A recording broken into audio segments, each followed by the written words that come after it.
welcome to episode 3 of Dad Hab Live. I am your host, Joe Messeri, and I really appreciate you taking some time to sit, listen, and chat with us today. I am really excited about today's guest. If you are a part of the Dad Hab Book Club, then chances are you've read some of the books by our guest today. Dr. John Ratey is the author of Spark and Go Wild, which are the 2 books that we have read as part of the Dad Habit group. He has a new book that he's going to talk to us about today, as well as so much other stuff when it comes to the impact of exercise on the brain. He is also an associate clinical professor of psychiatry at Harvard Medical School, and he is with us now. Dr. Ratey, thank you so much for taking the time to speak with us and our members today. Really appreciate it. Good to be with you. It sounds like a wonderful program that you have initiated here. Being a dad and now a granddad, I know the impact of being fit is important. So good for you. Yeah, thank you. Thank you. And we will get to your role as a father and grandfather in a few minutes, but I want to start by talking about your new book, ADHD 2.0. This is I understand, the 4th book in your series is what we were talking about before. Tell us a little bit about the latest book. Yeah, it started in 1990 when we wrote Driven to Distraction, Dr. Ned Hallowell and myself.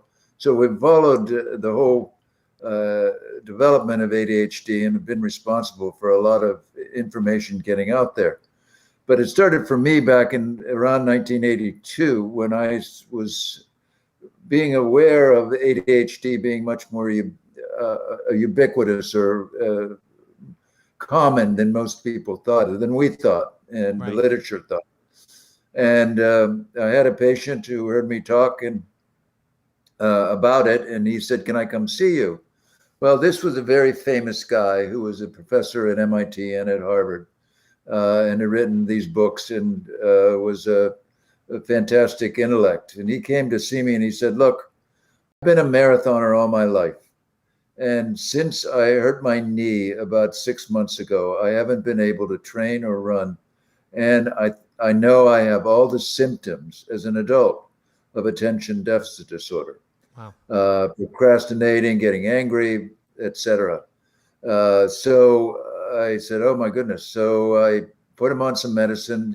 He got back to where he was, but then he was rehabbing his knee all along. But then he started running again, and I followed him for a number of years. And after he got running, he said, "Look, I don't need this medicine anymore, but I still want to check in with you." So I had the opportunity of seeing him for a while. And when he went back running, and he was one of the initial marathoners in Boston. So when he got back doing it, he didn't need his medicine. He didn't have any symptoms. And it turned me on to 2 of my major passions. 1, attention deficit disorder, and 2, exercise and its effect on the brain. So that's how I got into both fields, really. So Now, it was, yeah. Sorry about that. I have to apologize to you because I've seen your TED Talk, and I feel like I should have started this by having us get up and do a little exercise or some sort of squat or something like that to get our brains going. Absolutely. And people can do it at home. Just get up and do some jumping jacks or air squats, do about 5 to 6 of them, or my famous Hindu squat, which, you use your upper body as well. So, that turns our brain on. It makes our attention system glow, if you will. It makes it helps us stay attentive and with whatever it is we're trying to think about or deal with.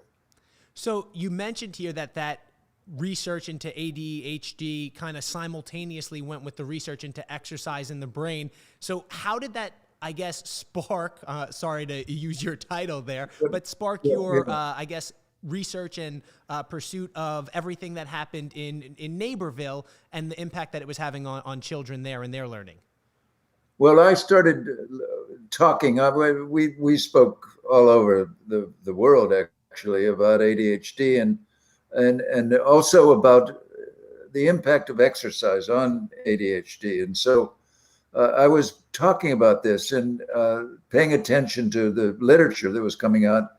And there was a Frontline that came out in 2002 on NPR that was focused on the obesity crisis, and they interviewed this amazing PE teacher from Naperville, Phil Lawler, who had revolutionized their PE program over the past 10 years before.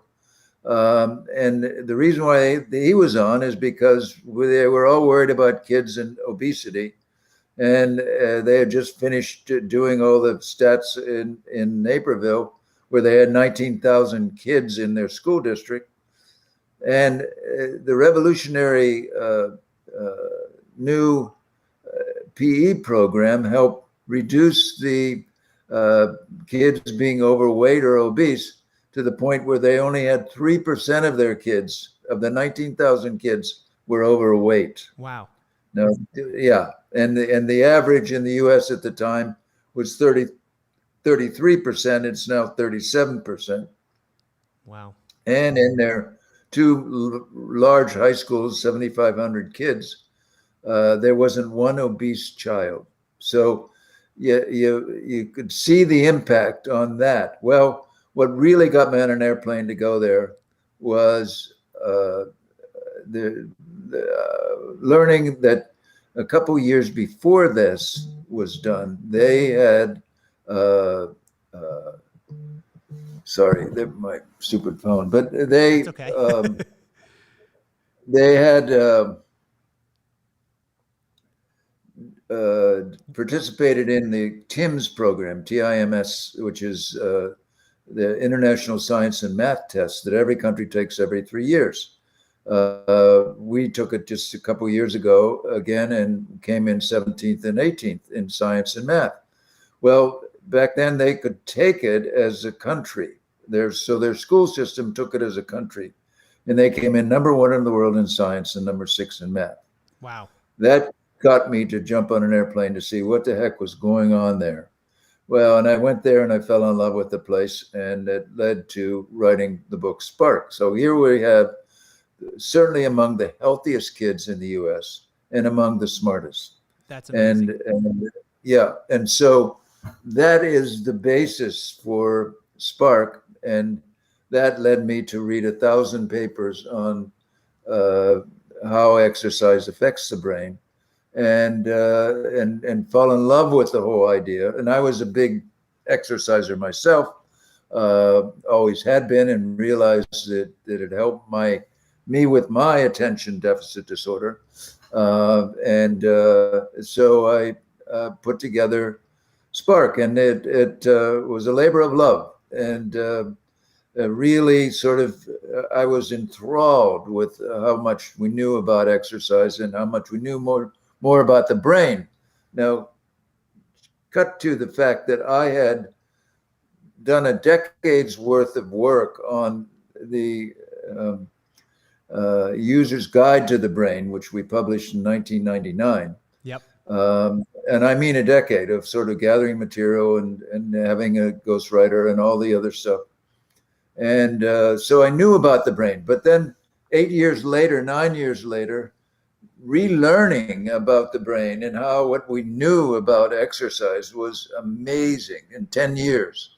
So there was this big revolution that had taken place, and so I put that together, and that's why you guys have read the book. Yes, yes. Which is great.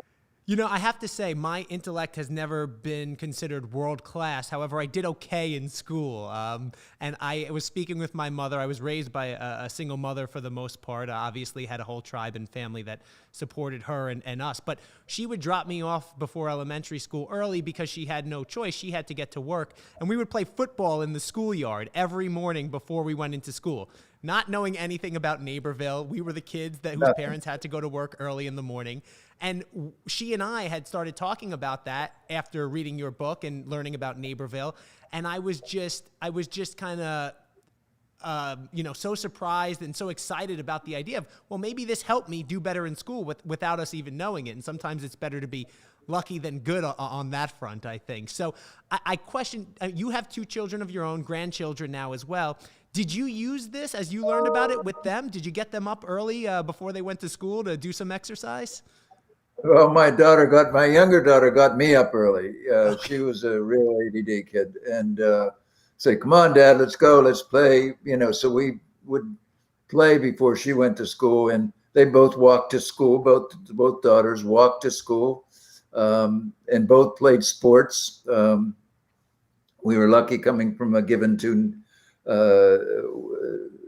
town where everybody played soccer. All the girls, oh my God, more girls than boys played soccer, and my youngest continued and was on 4 teams in high school Oh, and wow. played intercollegiate soccer. So, and my older daughter was uh, he played soccer and lacrosse and anyway, so she continued playing and was on a junior varsity team when she went to college. So they had it instilled in them, but they also found the magic. Right. Uh, because and one of the important things too about sport is the social aspect of it. Mm, It's really something that gets undersold, but that really trains up the social emotional learning. It takes place on the fields or on the court. You learn how to interact and you learn how to control yourself, etc. right. So Go ahead. Sorry, I didn't mean to interrupt. Finish. no, no, go ahead. No, I'm done. I think about right now when we look at both education and sports in this country, it feels like there's so much more put on younger students to take more classes, to do more activities. And yet it seems like physical education and sports are getting reduced at the educational level. They've become separate and less integrated. I'm curious your thoughts on that, if you find that to be true across the country, and how you view that. Oh yeah, no, that's been true, and it's been going on, and it's been going on, and it's going on, and there's no guidance from above. Partly because there are 50,000 school boards. Think about that, and the Right. school boards are all their own little uh, universes that they can guide, and so they do, and they have their own prejudice and their own beliefs and etc. And then you get things like the teachers are pushed to do this or that. Being a teacher today is the toughest job in the world, I think, Hmm. because they're constantly changing the goalposts, changing the script, changing everything, and they have to do it every year. They change, and it's or every 2 years at least, and it's a real problem, and a big one, as you say, is taking away from physical activity, which is really the key that we know of maintaining the emotional control, emotional life of ourselves, and as well as improving our cognitive ability. And just Naperville is just one shining example of that. Right. Well, my mother, as an educator, will be happy to hear you giving the recognition to the teachers right now, because I don't think people understand how hard and that job can be from year to year. And obviously, with everything we've been going through with the pandemic, they had to learn a whole new school set that was never, I guess, a whole new skill set, excuse me, that was not something that they had dealt with before. I'm curious then why you don't think that, I mean, you mentioned 50,000 school boards, kind of each their own world. If that's the case, and we know the impact that exercise can have on education and learning, do you think we will see more of them start to pop up and re-emphasizing physical activity in the educational program on a local level rather than a national level? Yeah, I think I'm hopeful, because the younger millennial and even younger are exercisers Hmm. much more, or had been before COVID, certainly, going to the gym, doing yoga, doing CrossFit, doing biking and running groups, whatever. very popular. Right. And this means that teachers uh, who are teaching, whatever their station in the teaching domain is, are likely to be exercise aware. So they're they will bring that, I think, into the classroom, into the structure of the day eventually, and it's happened certainly. Um, but the problem is, I like to quote the second my second favorite American philosopher, who said, "If I wouldn't have seen it if I didn't believe it." I So, in wouldn't other have seen it. words, Hold on. I wouldn't have seen it if I didn't believe it. right, Okay. and that was by Yogi Berra, and you know, you have to have that belief to sort of see the evidence, right? Hmm. I mean, you have to at least be open to it. And we're in such a closed-minded world these days that people then go to look and say, oh, yeah, exercise is good, but they don't realize how important and essential it is. Right. It's very good. So, and that's why it's something that they can just, well, we got to do more math, we got to do more science, we got to do more English, we got to do more of this, more of that. So let's cut back on physical activity. Right. Now, the one area of the world that's not doing that, that's actually reversing that course, is Asia. Hmm. Asia is all over. I mean, they have a long history of using exercise and as a part of living and a part of education, but they too had crept up with the test taking. That was the rule. Teach the test, get higher test scores, Right. and that meant mistakenly spend more time in the seats in the classroom.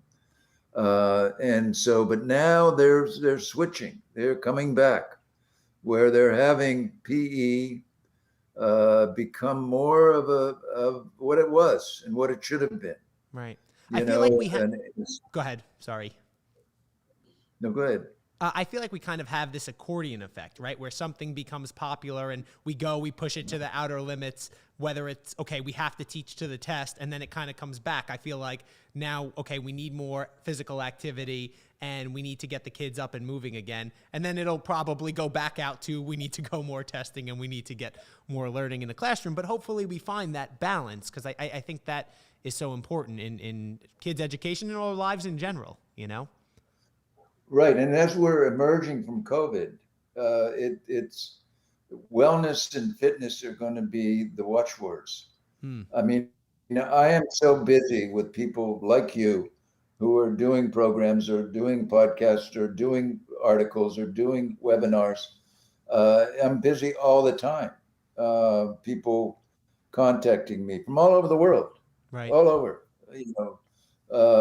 to participate in their wellness program and their, coming out of COVID. It's like everybody's going to recognize that this is probably the major thing you can do to live successfully with COVID. Hmm. COVID and other things are going to be in our future. And the best way to deal with them is to be fit, Right. the individual to be physically fit. And this will lead to an improvement in our emotional life, our social involvement, as well as our cognition.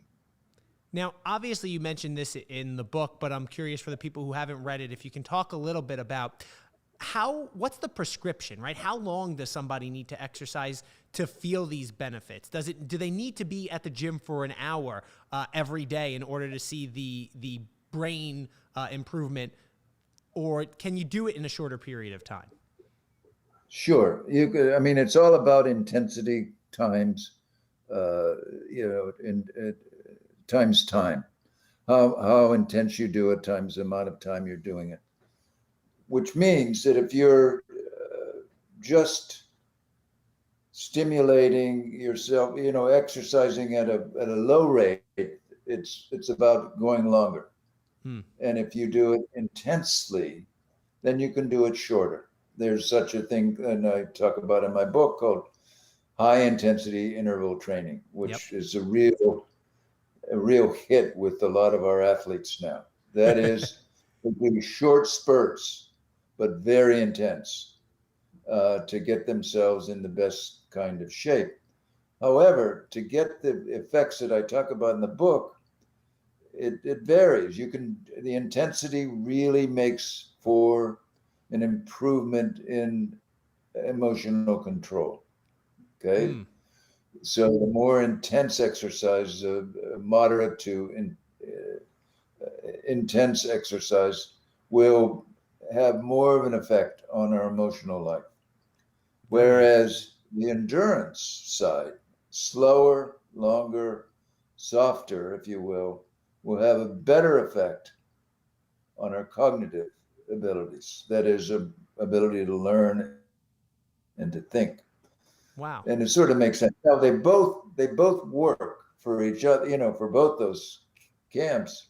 But we now see with our fancy scans what part of the brain is most activated, for instance, in intense exercise versus the slow rollers. Right. The people that are pushing themselves a little bit out there, walking or biking, or swimming, or hiking.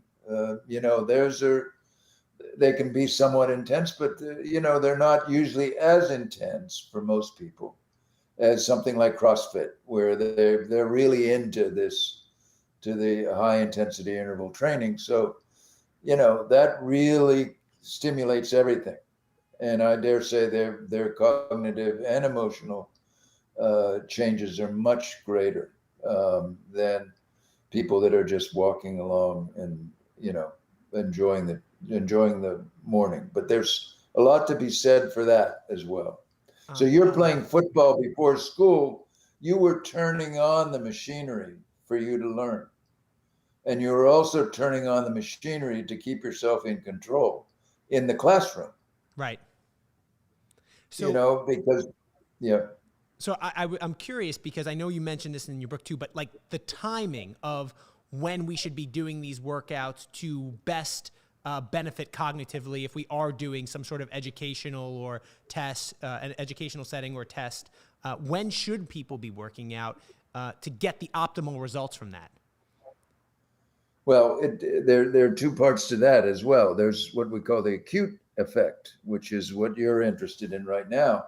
But then there's a chronic effect where you add up all these bursts of exercise that eventually changes the brain, and you get a whole different brain.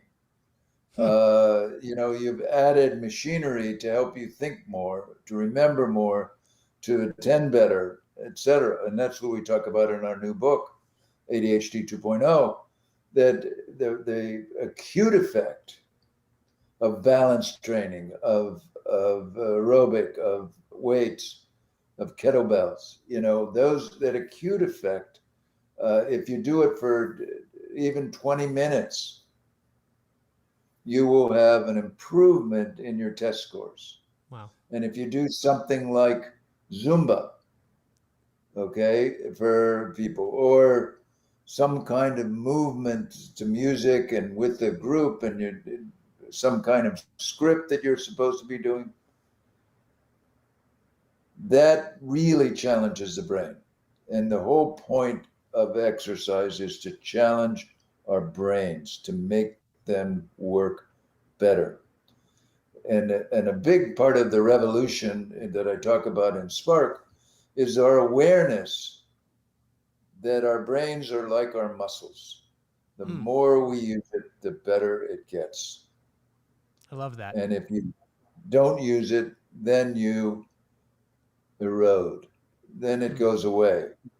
Just as, all of us know, especially as we get older, if you're inactive for even a brief period of time, getting back into it is a little harder. Yeah. And you don't jump up to where you were.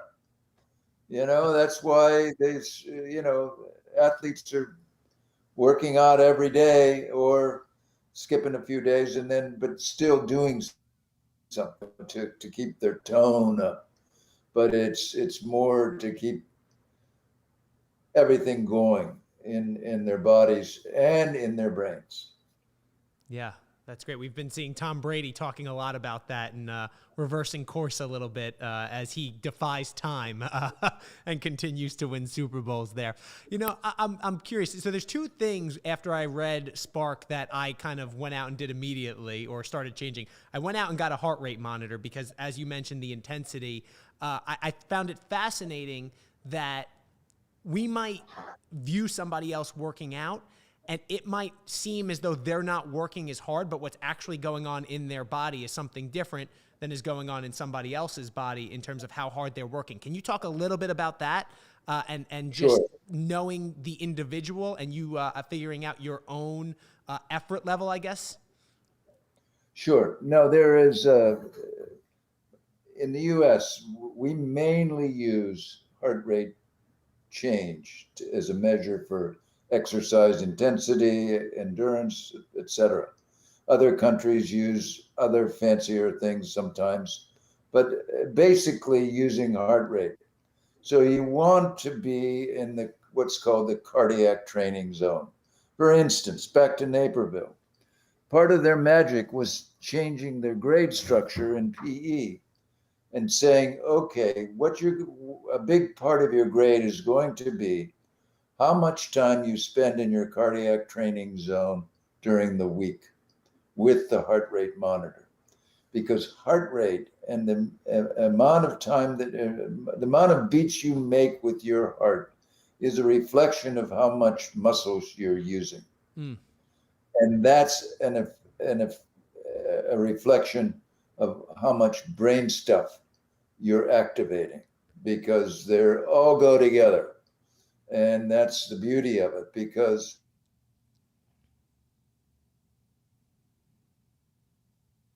brain nerve cells than in any other human activity. So that's why movement is so potent to keeping our brain young and perky, but also to keep it ready to work. I love that. The other thing that I took away from the book and what I started doing was I now take my son to the playground on most nice days for at least 15 minutes before we go to his school so that he can get some of that energy out. And when you mention the intensity, I think it's interesting because I see kids, when they go out and run, they only go 100 miles per hour, right? They're only doing high intensity exercise, I feel like. And then adults need to go and work in there a little bit slower. Do you find the need to have a balance for younger children between that high intensity training and then more endurance exercise? Well, there one of the things that happened for me is that I got working with Reebok right at around the time the book came out, and we started a program called BOKS, and it's in 8,500 schools in the U.S. and Very cool. Canada. And these are primary schools, right? And basically, it's for programs for K through 5, grade wise. And what it is just what you did and what you do with your son. It's vigorous play before school. Hmm. They come in 3 or 5 days a week for an hour before school and play, and they've evolved these great curriculum games to play and to get them involved, and it's really a smash hit with the kids as well as with the parents. So because we've taken out exercise and play recess in the schools so much. Right. Even forget about PE, but even recess has been cut away. And that was a time for the teachers to take a break and re equilibrate and all that. But it was mainly a time to get, like you say, get the yayas out. But it's really what you're doing when they're playing so much is that they're using their brain so much in a different way than sitting and memorizing or sitting and learning or sitting and trying to understand math or or foreign language, but they're really challenging their brain and making it work. Right. So yeah, and so yeah, kids will go to the high intensity because that's what they want to do. And gosh, I wouldn't change that in the world for in terms of their play. But should there be a balance? Sure.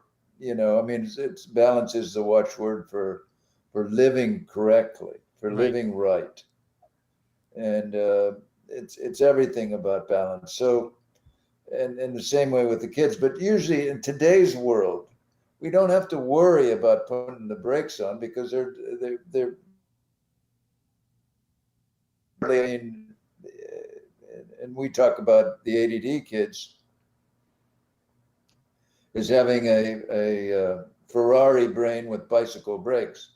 They they can be going a mile an hour, and they tend to be the people that just kids that just don't stop. But they need to balance that with yoga, with balance training, with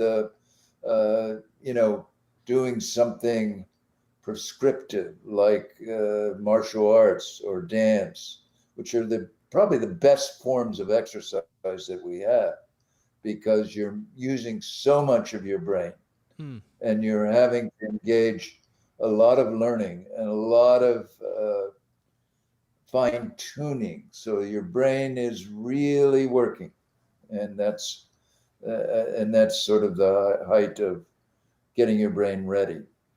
Now, You just a mentioned word obvious. about that. You Go sorry about ahead. that. You mentioned the obviously the impact that exercise can have on people with ADHD and the correlation, the brain function there. But there's also in your research, you've shown the impact on depression, and we've seen a huge spike in rates of depression during COVID-19. Can you talk about the impact that daily exercise can have on someone's mental well-being? Yes, it's depression and anxiety. Hmm. They go together for COVID, and I think that it's really impactful. I was just interviewed by the New York Times 2 days ago, and should be coming out this week about coming out of COVID, Hmm. and the role exercise should play. Well, it should play a huge role because people are so anxious and depressed and have been. And if you get them moving, and you get them moving into something that they'll repeat, either with somebody, walking together, running together, doing aerobics together, doing a dance class together, this will offset the depression and the anxiety that many of us have had with COVID shutdown. Yeah. And as well as you're tuning up in a major way your immune system, which is why the movement to movement has been so powerful with people thinking about how we're going to live with COVID. Right. And I think actually a And study just came out mentioning that people who exercise regularly are less likely to get COVID or to suffer fewer they're more likely to suffer fewer symptoms if they do get it. So correct, yeah, yeah, absolutely, and that's a study. But we wrote a paper in July and August about this, about what exercise can do. And now many more people have fine tuned that to say, look, when you exercise, you are making your immune system the best that it can be, for yep. the moment and for the future. And that's what we really have to pay attention to. So I And see. yeah, I so but it just go Go ahead. ahead. Just a word. Let me get in here Yeah. about ADHD kids and attention issues in general. The importance of the dad is crucial. for the ADHD kids. I don't know whether you've had any programs about that, but Oh, hold on one second, Dr. Ratey. I want you to start again because you just broke up for a second, and this is too important. So the importance of the dad. Start from there. okay, the importance of the dad in dealing with ADHD kids or any of the learning disabled kids is crucial. We have lots of data showing that dad's presence makes a huge difference. And dad's presence exercising even makes a greater difference in one, the child being interested in sport or interested in exercise or activity, knowing that it's important, but the dad's role is huge. And not to say mom is not huge, but the dad just being there has a big effect. So that every dad should be aware of that. Yeah. You know, we've seen through our Fit for Life program, it's so funny. It's the dad habit, and we call it that because, I think obviously there are some things that dads are dealing with in today's society. But when people go through the Fit for Life program, the entire family ends up getting involved. And we've had so many dads send us pictures of their kids working out with them because they see that they're taking an interest in it, or men talking about, usually the wives don't want to send the videos along, but they tell us how their wives are now working out with them as well. And it really does have an impact on the entire family and, the benefits that go along with that. I'm very curious right now if, obviously we know about all the struggles that so many families are going with, be it educationally, be it physically, because they're cooped up. Obviously, the weather getting nicer right now. What's the one piece of advice you would give a parent as it comes to their own mental well-being and exercise, and as it pertains to their children as well, that they can implement right now to, I guess, get started on the right track? Right. Well, then it gets back to Nike. Just do it. Just start. Just begin. Find something that you can do. An old habit that you might have had that was in the exercise realm, or start something new. The best way to emerge from here is to get out there, to get outside with someone. I mean, this is part of my book, but also part of what we know. The best exercise that you can do is something you do outside with somebody that you will come back to do again and again and again, that you find either enjoyable or worthy. Now, the motivation often flags with exercise because we get busy, or we procrastinate, or we don't want to, motivate ourselves that day. Right. And then other people starting, just to answer back to your really good question about what advice to use for people now, is to not look at a long-term goal. Look at how you felt the day that you exercise. See, this is what's so missed with people. They say, "Oh, I started exercise. I wanted to lose weight, and I didn't lose weight, and so it diminished." Right. That's not a good way to use exercise. I mean, losing weight, you get about 15% of people who exercise who really exercise plays a role. But it's really about what you put into your mouth. I mean, that's where the weight measures come from. But exercise is important because it does have an effect on cravings, on addictions, and all that. So you want to, though, stay motivated by by remembering, oh boy, did I feel so much better after I went out and ran with my kids, Right. or we played soccer in the backyard, or we shot hoops, or, we threw passes back to one another, Yeah. or you did and you do with your kids. I mean, that's money in the bank for them, because think about the bond, the memory they have inside them of you playing with them every morning. That's a Yeah, huge, and on a powerful more memory. immediate scale, I'm not gonna lie, it makes it easier for him to get ready for school in the morning when I tell him if he gets ready faster, we can go to the park, and that has helped on that front too. So Oh yeah, in the more immediate front, yep. I think But it's no, yeah. Go ahead. when you say the Nike motto, right? Just do it. I feel like so many people have so much trouble getting started, and I always tell them because I do think you're right. Right? They look at the mountain, they look at the peak of the mountain, and not the first step in front of them, and how long it's going to take to get there. But we always say just start, even if it's 5 minutes, knowing that you worked.